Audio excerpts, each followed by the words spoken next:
بسم اللہ الرحمن الرحیم۔ میں اپنے خاندان کا اکلوتا لڑکا تھا، باقی سب بیٹی والے تھے، اس لیے ہر کوئی مجھے بہت عزیز رکھتا تھا۔ میں بہت کم عمری میں ہی جوان ہو گیا تھا اور اپنی عمر سے بہت بڑا نظر آنے لگا تھا۔ مجھے دیکھ کر کوئی بھی یہ نہیں کہہ سکتا تھا کہ میں صرف 15 سال کا ہوں۔ یہی وجہ تھی کہ ہر کوئی مجھے نہ صرف بڑا سمجھتا تھا بلکہ مجھ سے بڑوں والے کام بھی کروائے جاتے تھے۔ ابھی بھی خوشی ہوتی ہے کیونکہ ہر کوئی چاہتا ہے کہ وہ جلدی بڑا ہو جائے، اور میرے ساتھ بھی ایسا ہی ہوا تھا۔ جب میرے چچا کی نئی نوکری لگی جہاں انہیں ایک ہفتے بعد نائٹ شفٹ کرنی تھی، تو چچا نے اپنے گھر کی دیکھ بھال کی ذمہ داری میرے کندھوں پر ڈال دی تھی۔ جب ان کی نوکری پکی ہوئی تو وہ مٹھائی لے کر سیدھا ہمارے گھر آئے اور کہنے لگے، دیکھ بیٹا، راتوں کو تیری چاچی اور میری دونوں بیٹیاں گھر میں تنہا ہوں گی۔ تیری بہنیں اب جوان ہو رہی ہیں، اس لیے میں چاہتا ہوں کہ جب میں رات کی شفٹ کروں تو میرے گھر آ جائے۔ تیرے سوا مجھے کسی پر اعتبار نہیں ہے۔ یہ سن کر مجھے بڑی خوشی ہوئی کہ چچا نے جوان مردوں کو جیسا کام مجھے سونپ دیا تھا، اور یہ کوئی ایسا مشکل کام بھی نہیں تھا، بس چچا کے گھر میں رات ہی تو گزارنی تھی۔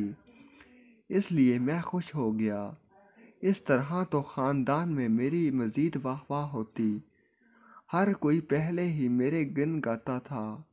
اب جب کسی کو پتہ چلتا کہ میں چچا کی غیر موجودگی میں ان کے گھر کا محافظ بنا ہوا ہوں تو مزید میرا نام روشن ہو جاتا، لیکن مجھے معلوم نہیں تھا کہ یہ کام میرے لیے کس قدر مشکل ثابت ہوگا۔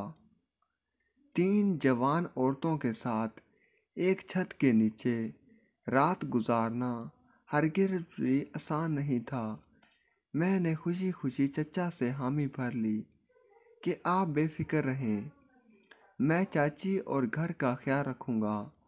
اماں نے بھی چاچا کو یقین دلا دیا کہ انہیں پریشان ہونے کی ضرورت نہیں ہے، اپنا دلاور اب جوان ہو گیا ہے۔ لیکن یہی جوانی میرے لیے مصیبت بننے والی تھی۔ 15 سال کی عمر میں ہی چچا کے گھر کی حفاظت کی ذمہ داری میرے کندھوں پر آ گئی۔ شروع تو مجھے یہ کام بہت ہی اچھا لگا کہ ہر ہفتے بعد ایک ہفتے کے لیے میں چچا کے گھر رات سونے چلا جاتا۔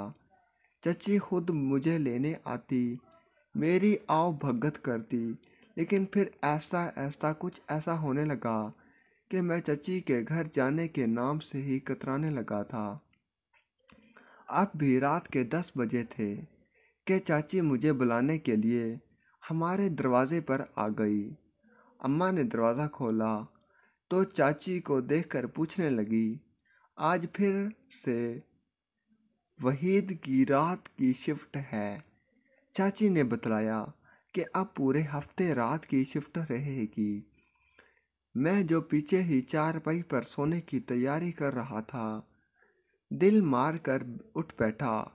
میری چچی گھر جانے کا دل نہیں چاہتا تھا کیونکہ جگہ بدلنے سے میری نیند خراب ہوتی تھی، مگر اماں کہتی ہے کہ تو گھر کا مرد ہے، اگر تو اپنوں کا خیال نہیں رکھے گا تو کون رکھے گا؟ پھر میں نے خوشی سے یہ ذمہ داری قبول کر لی تھی، اس لیے اب انکار کرنا مشکل نہیں تھا۔